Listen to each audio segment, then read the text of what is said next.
Hello दोस्तों, स्वागत है आप सभी का आपके अपने यूट्यूब चैनल विश्वगुरु एकेडमी पर। तो दोस्तों, हमारी जो एनसीईआरटी शॉर्ट नोट्स की सीरीज़ चल रही है, उसमें क्लास 6 और क्लास 7 की जो शॉर्ट नोट्स हैं वो कंप्लीट हो चुके हैं। तो आज से हम लोग स्टार्ट करेंगे क्लास 8 की साइंस की एनसीईआरटी, जिसमें आज हम लोग पढ़ेंगे पहला चैप्टर। पहला चैप्टर थोड़ा सा लेंदी है लेकिन बहुत ही ज़्यादा इंपॉर्टेंट है, ठीक है? तो इसे एंड तक ज़रूर देखिएगा। तो चलिए स्टार्ट करते हैं। तो इसमें देखिएगा, सबसे पहला चैप्टर अध्याय 1 जो है फसल उत्पादन एवं प्रबंधन। फसल का उत्पादन कैसे किया जाएगा, क्या क्या स्टेप इसमें यूज़ किए जाएंगे और इसके बाद उनको उगाने से लेकर के उनके भंडारण तक की जो पूरी प्रोसेस है, इन सबको हम लोग थोड़ा थोड़ा डिटेल में सारी चीज़ें पढ़ेंगे, ठीक है? सारी चीज़ें ही काफ़ी इंपॉर्टेंट है। तो चलिए स्टार्ट करते हैं। इसमें सबसे पहले देखिए, जब एक ही किस्म के पौधे किसी स्थान पर बड़े पैमाने पर उगाए जाते हैं तो इसे हम फसल कहते हैं। यानी आप देखेंगे कि जैसे गेहूँ है, गेहूँ को खेत जैसा जो एरिया होता है वो काफ़ी बड़ा होता है, ठीक है? वहाँ पे गेहूँ की फसल को, एक ही जैसी फसल को बहुत सारे जब गेहूं के पौधे लगा दिए जाते हैं तो वो कहा जाता है गेहूं की फसल, ठीक है? नेक्स्ट है, भारत एक विशाल देश है। यहाँ ताप, आर्द्रता, वर्षा जैसी जलवायुवीय परिस्थितियां एक क्षेत्र से दूसरे क्षेत्र में भिन्न होती हैं। हम लोग ये जानते हैं कि जो टेम्परेचर और ये जलवायु के जो कारक दिए गए हैं, ताप, आर्द्रता और वर्षा, ये अलग अलग स्थानों पे अलग अलग होती हैं। कुछ जगहों पे वर्षा अधिक होती है, कुछ पे कम होती है, कुछ में बिल्कुल भी नहीं होती है, कुछ जगहों पे बराबर लेवल होता है, ठीक है? तो ये सारी चीज़ें हैं। अब इस विविधता के बावजूद भी मोटे तौर पर हम फसलों को दो वर्गों में बांट सकते हैं। पहली है खरीफ फसल। खरीफ फसल क्या होती है? वह फसल जिन्हें वर्षा ऋतु में बोया जाता है, जो कि भारत में सामान्यतः जून से सितंबर तक होती है। वर्षा ऋतु का जो समय होता है वो जून से सितंबर के समय में होता है। उदाहरण में धान, मक्का, सोयाबीन, मूंगफली और कपास इसमें आते हैं, ठीक है? यानी कि ऐसी फसल जिसमें जो है जल की सबसे ज़्यादा अधिक आवश्यकता होती है, तो वो इसमें आ जाएंगी। इसके बाद आती है रबी की फसल। रबी की फसल में क्या है? शीत ऋतु यानी अक्टूबर से मार्च तक में ये उगाई जाती है रबी की फसल। उदाहरण में आ जाएगा गेहूं, चना, मटर, सरसों, अलसी, और ये सब जो है किसकी? रबी की फसल है, ठीक है?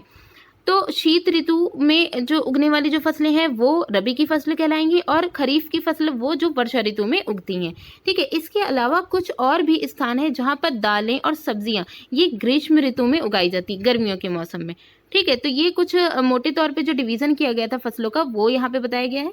अब नेक्स्ट देखिए, नेक्स्ट में यहाँ पे है कृषि पद्धति। कृषि पद्धति क्या होती है? कृषि पद्धति कई भागों में विभाजित है, यानी जो कृषि करने का जो पूरा सिस्टम है उसको कई भागों में विभाजित किया गया है। तो देखिए, सबसे पहले हम क्या करेंगे, जब भी कृषि स्टार्ट की जाती है, खेती करना स्टार्ट किया जाता है, तो उसमें सबसे पहले मिट्टी को तैयार किया जाता है। उसके बाद सीड को बोआ जाता है, तो बुआई होती है। खाद और उर्वरक मिलाया जाता है ताकि जो पौधे हैं मिट्टियों में पोषक तत्व मिल जाएं, ठीक है? फिर सिंचाई की जाती है, पानी का छिड़काव, ये तो बहुत ज़रूरी होता है। उसके बाद खरपतवार से सुरक्षा की जाती है। जो पेड़ पौधे पहले से ही जो मतलब यूज़ के नहीं होते हैं, अनावश्यक जो पेड़ पौधे होते हैं वो जो है निकल आते हैं, तो उनको हटाना या फिर उनको जो है मतलब जिस भी तरीके से उनसे सुरक्षा करना खेत की, ठीक है? फिर पेड़ पौधे जब पूरी फसल पक जाएगी तो उसकी कटाई करना और लास्ट में उनका भंडारण करना, ठीक है? तो अब सबसे पहले हम पढ़ेंगे मिट्टी तैयार करना। तो ये सारी जो स्टेप्स हैं उनको थोड़ा सा डिटेल में पढ़ेंगे। मिट्टी तैयार करना क्यों इतना इंपॉर्टेंट है? फसल उगाने का प्रथम चरण जो होती है वो मिट्टी तैयार करना होता है। मिट्टी को पलटना और इसे पोला बनाना, ठीक है? और मतलब थोड़ा सा भुरभुरा बनाना, ये कृषि का अत्यंत महत्वपूर्ण कार्य है। इससे पौधों की जड़ें गहराई तक चली जाती हैं, क्योंकि उनको स्पेस मिलता चला जाता है इसलिए वो गहराई तक चली जाती हैं। और बीच में भुरभुरी होने की वजह से जो मिट्टी के पार्टिकल है उनके बीच में स्पेस हो जाता है। एयर स्पेस होने की वजह से ये शोषण भी आसानी से कर सकती हैं। पोली मिट्टी केंचुए और मिट्टी में रहने वाले जो सूक्ष्म जीव हैं उनकी वृद्धि में सहायक होती है पोली मिट्टी, ठीक है? तो इस वजह से, और मिट्टी की ऊपरी परत जो है जिसको हम जिसमें ह्यूमस पाई जाती है, ठीक है, जो कि पौधों की वृद्धि में सहायक होती है, क्योंकि मिट्टी की जो ऊपरी परत होती है, टॉप सॉइल जो होती है, वही उसी में ही मेनली पोषक तत्वों से वो पूरी जो है मतलब पूर्ण होती है, ठीक है? इसमें सबसे ज़्यादा पोषक तत्व उसमें पाए जाते हैं। तो ये जो ह्यूमस वाली जो मतलब लेयर है मिट्टी की, यही पौधों की वृद्धि के लिए सबसे ज़्यादा इम्पॉर्टेंट है, ठीक है? नेक्स्ट देखिए, अब इसमें है, यहाँ पे देखिएगा कि सबसे पहले, अतः मिट्टी के उलटने पलटने एवं पोला करने से पोषक पदार्थ ऊपर आ जाते हैं। अब ये जैसे ह्यूमस की एक पूरी लेयर है, इसको हम उलट पलट देंगे और इसको मतलब उसकी जो बड़े पार्टिकल होंगे इनको महीन महीन पार्टिकल में कन्वर्ट कर देंगे, तो क्या होगा कि जो पोषक पदार्थ इधर उधर कहीं जमा होंगे तो वो ऊपर आ जाएंगे, ठीक है? तो ये प्रक्रिया, यही जो उलटने पलटने की प्रक्रिया है, इसी को ही हम जुताई कहते हैं। इसी को ही हम कह सकते हैं कि खेतों को जोतना, ठीक है? टिलेज इसको इंग्लिश में कहते हैं। तो जुताई जो खेतों के जोता जो जाता है वो किससे किया जाता है, लकड़ी अथवा लोहे के जो हल होते हैं उनकी सहायता से किया जाता है।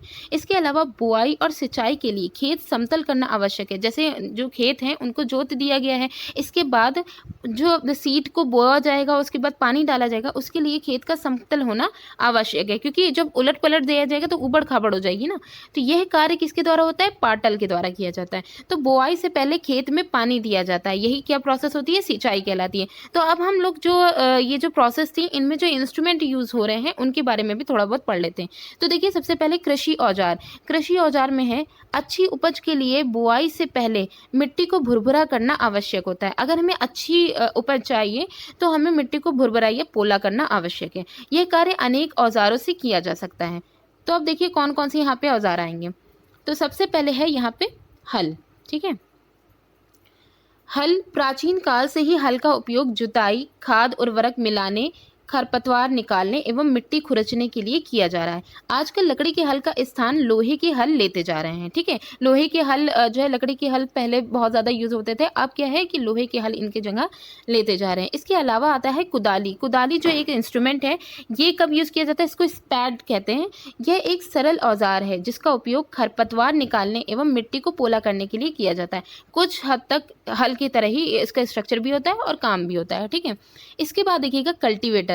कल्टीवेटर क्या होता है, आजकल जो जुताई का काम होता है, खेत को जो जोता जाता है वो ट्रैक्टर के द्वारा संचालित कल्टीवेटर से किया जाता है। आपने देखा होगा कि जब हल के द्वारा किया जाता है तो एक बार में एक नाली जैसा स्ट्रक्चर मतलब कि शेप बनता चला जाता है खेत में, तो इसको कई बार इसको घुमाया जाता है, फिर कई बार मतलब ये जो प्रोसेस होती है वो कई बार दोहरानी पड़ती है। लेकिन कल्टीवेटर जो होता है इसमें एक ही बार में कई सारे जो हल जैसे स्ट्रक्चर बने रहते हैं उसमें, तो एक बार में 3-4 लाइन एक साथ बनती चली जाती है। तो इसमें क्या होता है कि वही समय भी कम लगता है, मेहनत भी कम लगती है, तो दोनों की ही यहाँ पे बचत हो जाती है। अब नेक्स्ट है हमारी प्रोसेस जो ये मिट्टी को तैयार करना, ये तो हो गया। अब इसमें हम आएंगे सेकंड प्रोसेस जो हमारी होगी वो है बुआई। तो बुआई, अब यहाँ पे सीड को बोना है। ठीक है, तो बुआई फसल उत्पादन का सबसे महत्वपूर्ण चरण है। इसमें अच्छी गुणवत्ता वाले उन्नत बीजों को प्राथमिकता दी जाती है। ठीक है, ये यहाँ पे स्ट्रक्चर्स दिए गए हैं, क्योंकि देखिए जो बुआई के लिए जो सीड्स को मतलब कि अच्छी गुणवत्ता वाले जो हैं उनको जब चुना जाता है, उनका जब चुनाव किया जाता है, तो बिल्कुल ऐसे ही जैसे हम लोग ने चने के हमने सीड्स लिए, पानी में भिगो दिया, तो जो खराब या किसी इंसेक्ट या चूहे वगैरह किसी भी जानवर के द्वारा अगर उनको किसी भी तरीके से हानि पहुंची है तो वो क्या होगा, खराब बीज ऊपर उठ करके चले आएंगे, पानी में तैरने लग जाएंगे, और जो अच्छे बीज होंगे वो नीचे बैठ जाएंगे। तो इस तरीके से हम बीजों का चुनाव भी कर सकते हैं। तो अच्छी उन्नत बीज का यूज़ करेंगे तो हमारी फसल जो है वो अच्छी उगेगी। अब यहाँ पे कुछ पिक्चर्स दिखाए गए हैं, ये देखिए यहाँ पे थोड़ा सा इसे बड़ा कर लेते, ये वाला जो स्ट्रक्चर है वो हल का दिखाया गया। इस तरीके का हल है जिसे बैल की सहायता से बैल से सपोर्ट इसको लिया जाता है और इससे पूरे खेत को जोता जाता है। ठीक है, यहाँ पे इसके बाद ये वाला स्ट्रक्चर बिल्कुल कुदाली जो है वो उसका स्ट्रक्चर भी कुछ इसी तरीके से रहता है, थोड़ा शेप चेंज रहता है। अब ये जो मुड़ी प्लेट है इससे क्या खरपतवार वगैरह जो है उनको निकालने में आसानी होती है। ठीक है, फिर नेक्स्ट देखिए यहाँ पे कल्टीवेटर आप देखेंगे जो कि ट्रैक्टर द्वारा यहाँ पे चलाया जा रहा है। तो देखिए जैसे हल में एक ही स्ट्रक्चर बना हुआ है, ये वाला खाली पोर्शन है, और कल्टीवेटर में 1 2 3 कई सारे जो है यहाँ पे, तो एक बार में कई सारी लेयर्स बनती चली जा रही है। ठीक है, तो कम समय में मेहनत भी कम लग रही है और जो जल्दी जल्दी फटाफट हो भी जा रहा है। उसके बाद देखिएगा फिर यहाँ दिखाया गया है कि ये बीज बोने का पारंपरिक तरीका। अब आगे बुआई की जो प्रोसेस देखेंगे उसमें पारंपरिक तरीका क्या है, इसी यही जो हल वाला जो पूरा पोर्शन है इसी में ही कीप जैसे स्ट्रक्चर लगा दिया गया है। ठीक है, अब इसी में ही कीप के थ्रू सीड डालते जाएंगे और फिर उसके बाद पाइप से होते हुए ये जो नालियाँ बनती चली जा रही हैं उसमें ये फिक्स होती चली जाएंगी। ठीक है, ये यहाँ पे एक और सीड ड्रिल दी गई है। सीड ड्रिल का इन दोनों का भी अभी हम लोग काम देखेंगे। ठीक है, तो देखिए सबसे पहला है परंपरागत औजार। परंपरागत औजार जो बुआई में यूज होते हैं वो कौन से हैं? बीजों की बुआई में इस्तेमाल किया जाने वाला औजार कीप के आकार का होता है। ठीक है, बीजों को कीप के अंदर डालने पर ये 2 या 3 नुकीले सिरे वाले जो पाइप हैं उनसे गुजरते हैं और ये मिट्टी के अंदर मिट्टी को भेद करके बीजों को स्थापित करते जाते हैं। तो ये नुकीले जो सिरे हैं ये मिट्टी के अंदर जा करके मतलब उसके अंदर धंस जाते हैं। ठीक है, और वहाँ पे सीड को छोड़ते चले जाते हैं। उसके बाद है सीड ड्रिल। सीड ड्रिल क्या होती है? आजकल जो बुआई के लिए ट्रैक्टर द्वारा, पहले वही जो परंपरागत औजार तरीका था था, उसमें एक एक लाइन बनती जाती थी, उसमें सीड जो है अपना बोते जाते थे। अब यही सीड ड्रिल क्या है, बिल्कुल वैसे ही कल्टीवेटर की तरह ही होती है। इसमें कई सारी लेयर्स बनी रहती हैं और उनके थ्रू ट्रैक्टर के द्वारा ये संचालित सीड ड्रिल का उपयोग होता है। इसके द्वारा बीजों में समान दूरी, और क्योंकि इसकी जो ब्लेड लगी रहती है वो फिक्स डिस्टेंस पे होती हैं, तो इसलिए समान दूरी एवं गहराई इसमें बनी रहती है। इसके उपयोग से समय एवं श्रम दोनों की ही बचत होती है। ठीक है, समय की भी बचत होती है और मेहनत की भी बचत होती है। तो पौधों को अत्यधिक घने होने से रोकने के लिए, क्योंकि इनके बीच में जो गैप बना हुआ है वो एक ऐसा मतलब स्पेस एक बनता चला जा रहा है कि जिससे जो है पौधे आसानी से उग भी सकते हैं और बीच में एक दूसरे को डिस्ट्रैक्ट भी नहीं करेंगे, या यूं कह सकते हैं कि बीच में कोई रुकावट एक दूसरे के बड़े होने में या जो है मतलब पनपने में मतलब रुकावट नहीं करेंगे। ठीक है, तो वही है, बीजों के बीच कुछ दूरी होना अत्यंत महत्वपूर्ण है। इससे पौधों को सूर्य का प्रकाश, पोषक, जल, ये सारी जो चीज़ें हैं ये पर्याप्त मात्रा में प्राप्त हो सकेंगी। ठीक है, अब नेक्स्ट देखिए, यहाँ पे नेक्स्ट जो तीसरा स्टेप है वो है खाद एवं उर्वरक मिलाना। तीसरा स्टेप है। ठीक है, तो देखिए, खाद एवं उर्वरक मिलाना वह पदार्थ जो मिट्टी में पोषक स्तर बनाए रखते हैं, उन्हें हम खाद एवं उर्वरक कहते हैं। तो पोषक स्तर मतलब जो आपकी जो मिनरल्स और जो मिट्टी में पाए जाते हैं ना, मिनरल्स होते हैं, नाइट्रोजन वगैरह जो होता है, इनकी जो कमी हो जाती है तो इनको मिट्टी में बनाए रखने का काम जो है ये जो खाद और उर्वरक है ये करते हैं। फसलों के लगातार उगाने से मिट्टी में कुछ पोषकों की कमी हो जाती है और इस कमी को पूरा करने हेतु खेतों में खाद दी जाती है। आप जानते हैं कि जो है सारी चीज़ें तो मिट्टी को मिल जाती हैं, लेकिन नाइट्रोजन जो है वो डायरेक्टली नहीं मिल पाती है। तो नाइट्रोजन जो कि वायुमंडल में इतनी सारी मौजूद है उसको जो है प्लांट तक के पहुंचाने, ऑक्सीजन भी प्लांट अपना लीव्स वगैरह से रेस्पिरेशन के थ्रू, ठीक है, मतलब कि रेस्पिरेशन के थ्रू ऑक्सीजन वगैरह बाकी जितने भी गैस वगैरह हैं उन सबको ले लेते हैं, लेकिन नाइट्रोजन की जो पूर्ति होती है वो मिनरल के फॉर्म में हो या गैसियस फॉर्म में हो तो ये इनको डायरेक्टली नहीं मिल पाती है। तो वो जो मिट्टी के थ्रू या जो है जो बैक्टीरिया वगैरह हैं उनके थ्रू ही पूरी हो पाती है। तो वही चीज़ है कि अगर हम खाद या उर्वरक, क्योंकि देखिए जब फसलें उगती हैं तो ये सारे जो मिनरल्स हैं इन सब का यूज़ हो जाता है, इनकी कमी को पूरा करने के लिए हमें खाद और उर्वरक का यूज़ करना पड़ता है।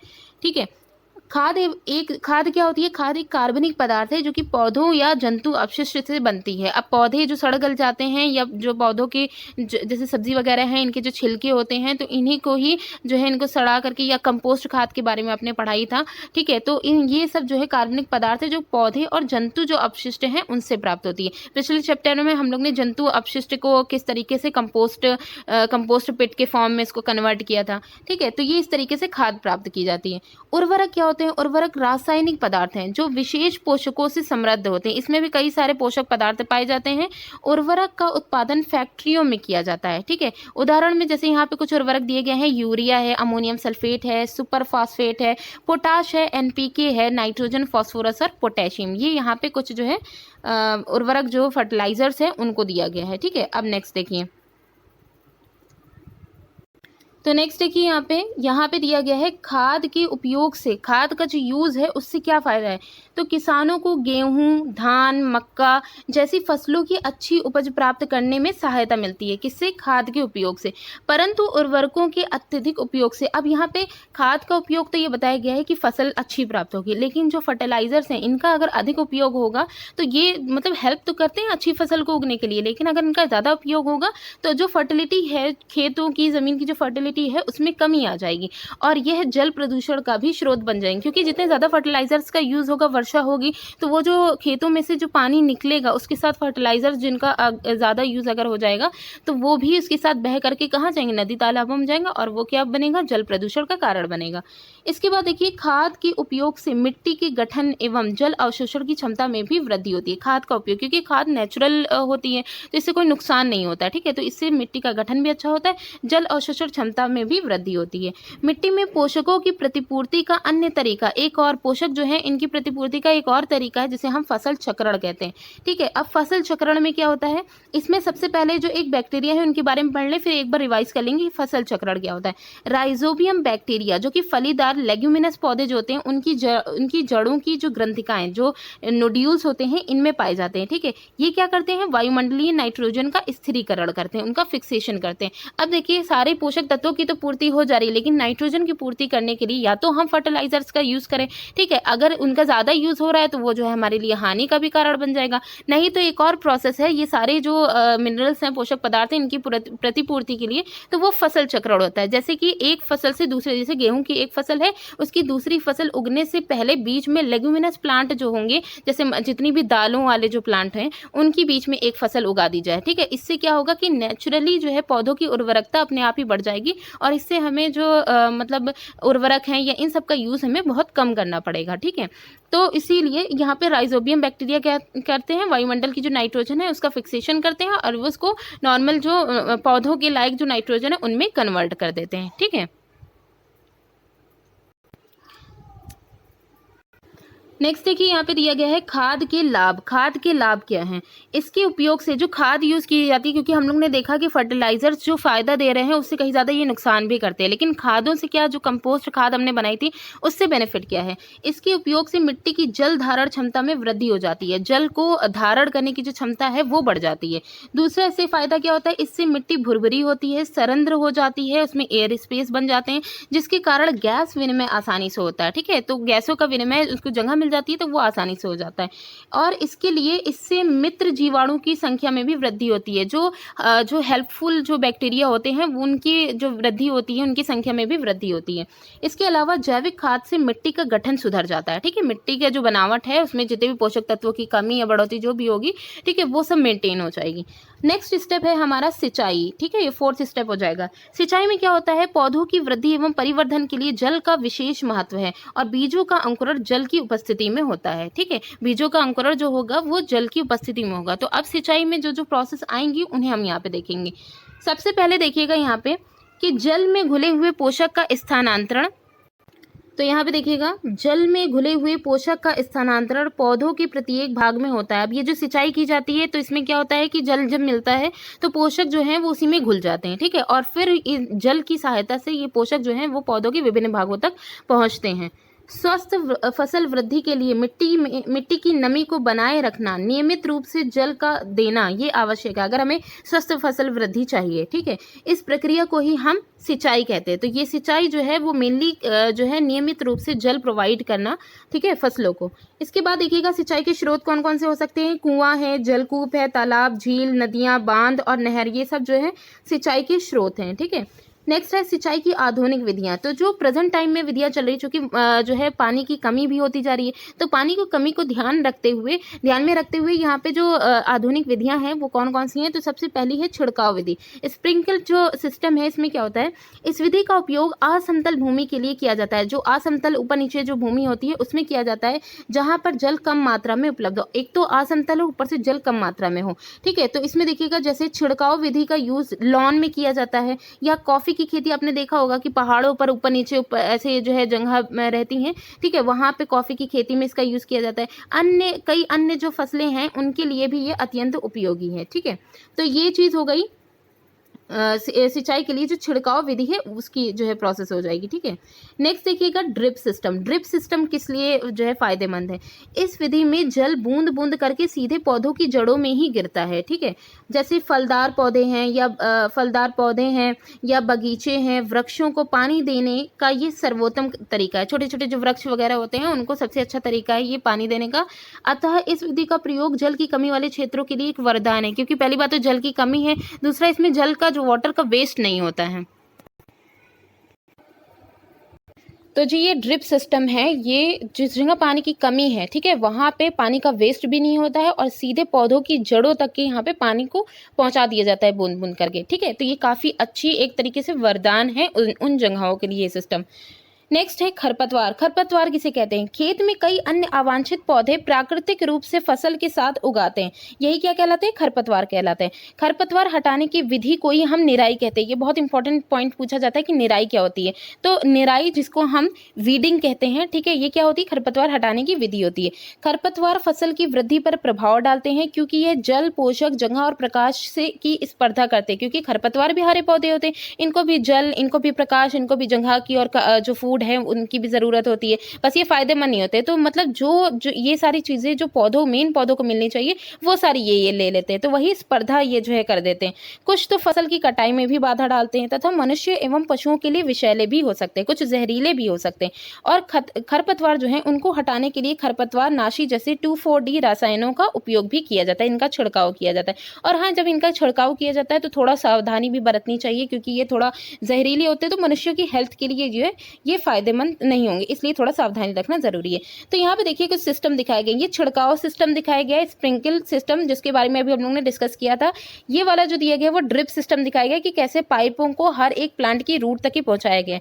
फिर ये है खरपतवार नाशी का छिड़काव किया जा रहा है कि एक मनुष्य को कैसे ग्लव्स वगैरह पहन करके मास्क लगा करके जो है इसको करना चाहिए। इसके बाद दो और यहाँ पे पिक्चर है, कंबाइन की है और एक यहाँ पे विनोइंग मशीन जो है उसकी दिखाएगी। तो इसका यूज अभी हम लोग देखेंगे। तो यहाँ पे जो नेक्स्ट हमारा स्टेप है वो है कटाई। ठीक है, कटाई में क्या होता है, फसल की कटाई एक महत्वपूर्ण कार्य है। फसल जब पक जाती है तो पक जाने के बाद उसे काटना कटाई कहलाता है। भारत में फसलों की जो कटाई है वो दराती की सहायता से हाथ के द्वारा की जाती है। ठीक है, ये दराती जो है वो हंसिए के जैसा शेप होता है तो इसके द्वारा की जाती है। इसके अलावा जो हार्वेस्टर है उसके द्वारा भी ये किया जाता है। ठीक है, फसलों की कटाई होती है। नेक्स्ट है काटी गई फसल से बीजों दानों को भूसों से अलग करना जो है ये प्रोसेस होती है वो थ्रेशिंग कहलाती है। यह कार्य कंबाइन मशीन द्वारा किया जाता है जो वास्तव में हार्वेस्टर और थ्रेशर का संयुक्त रूप होता है। हार्वेस्टर क्या करता है, फसल को काटता है, और जो थ्रेशिंग जो होती है वो बीजों को जो है भूसे से अलग करने का काम होता है। ये दोनों ही काम एक मशीन है, कंबाइन मशीन, दोनों एक साथ करती है। ठीक है, छोटे खेत वाले जो किसान होते हैं वो अनाज के दानों को फटक करके, क्योंकि उनका खेत कम होता है, फसल भी कम होती है, तो इतनी बड़ी मशीन को यूज़ करेंगे तो उससे अच्छा है तो वो जो है फटक कर या विनोइंग, यही फटकने वाली जो मशीन होती है इसको विनोइंग मशीन कहते हैं, उसके द्वारा उससे वो भूसों से बीज को अलग कर लेते हैं। तो ये हो गया कटाई के बारे में। इसके बाद है भंडारण। अच्छा, मशीन के बारे में एक बार और देख लेते हैं। देखिए ये वाली जो दिखाई गई है, ये यहाँ पे दिखाई गई है कंबाइन मशीन, जो दोनों ही काम एक साथ करती है, फसलों के काटने का भी और जो है बीजों को भूसों से अलग करने का भी। ये यहाँ पे विनोइंग मशीन का दिखाया गया है। ठीक है, तो ये दोनों हो गया। अब नेक्स्ट देखिए, इसके बाद आता है लास्ट स्टेप है हमारा भंडारण। उत्पाद का भंडारण एक महत्वपूर्ण कार्य है, क्योंकि देखिए फसल इतनी ज़्यादा होती है कि एक बार में तो खत्म होगी नहीं, तो इसको पूरे साल भर चलाना है, तो इसका भंडारण करना बहुत इंपॉर्टेंट है। तो यदि फसल के दानों को अधिक समय तक रखना है तो उन्हें नमी, कीट, चूहों और सूक्ष्म जीवों से सुरक्षित रखना होगा। ठीक है, तो इसी के लिए ही किसान अपनी फसल उत्पाद का भंडारण जूट के जो बोरे होते हैं उनमें थोड़ा एयर स्पेस जो है रहता है, ताकि जो सीड्स हैं उनको जो है प्रॉपरली उनको एयर भी मिलती रहे। तो जूट के बोरों या धातु के बड़े पात्र में रखते हैं। वह बड़े पैमाने पर बीजों का भंडारण साइलों और भंडार गृहों में करते हैं। अभी हम लोग देखेंगे साइलो क्या होता है, जहां उन्हें पीड़कों जैसे कि चूहे या कीटों से सुरक्षित रखा जाता है। अनाजों को घरों में जब अनाज का भंडारण होता है तो नीम की सूखी पत्तियों का प्रयोग किया जाता है। इससे जो घुन वगैरह जो लग जाते हैं या जो कैटरपिलर वाले जो कीड़े जो चावल में लग जाते हैं, ठीक है, तो इन सब से जो है अनाज को बचाया जा सकता है। बड़े भंडार गृह जो है उनमें रासायनिक उपचार भी किया जाता है। तो आजकल जो घरेलू जो है उपचार जो किया जाता है गेहूं को और चावल को बचाने के लिए, खासकर गेहूं को घुन जो है उनसे बचाए रखने के लिए, तो लौंग और जो है दालचीनी का यूज किया जाता है। ठीक है, तो आप भी इसको यूज कर सकते हैं। नेक्स्ट है कि ये हमारी फसलों का पूरा स्टार्टिंग जो बोने से लेकर के उनके भंडारण तक के जितने भी स्टेप थे वो सारे क्लियर हो गए। जिन जिन इंस्ट्रूमेंट का यूज किया गया वो सब भी यहाँ पे हो गया। एक और चीज यहाँ पे दिखाई गई, बड़े पैमाने पर पशुओं का जो पालन होता है, पशु को जो पाला जाता है वो जैसे पोल्ट्री फार्म है, मुर्गों का पालन, ये सारी चीजें नहीं, तो उसी को ही हम क्या कहते हैं, पशुपालन कहते हैं। अब इसी में ही मछली है, मछली का जो पालन होगा उसमें मछलियों से हमें क्या प्राप्त होता है, कॉड लिवर तेल प्राप्त होता है, तो जिसमें विटामिन डी की अधिक मात्रा पाई जाती है। ठीक है, तो ये जो है जो जरूरी चीजें थी वो हम लोग ने यहाँ पे डिस्कस कर ली। अब यहाँ पे देखिए दो पिक्चर यहाँ पे दिखाई गई, अनाज भंडारण हेतु यहाँ पे साइलो दिखाया गया। साइलो का स्ट्रक्चर है जिसमें अनाज को भंडारित करके रखा गया है।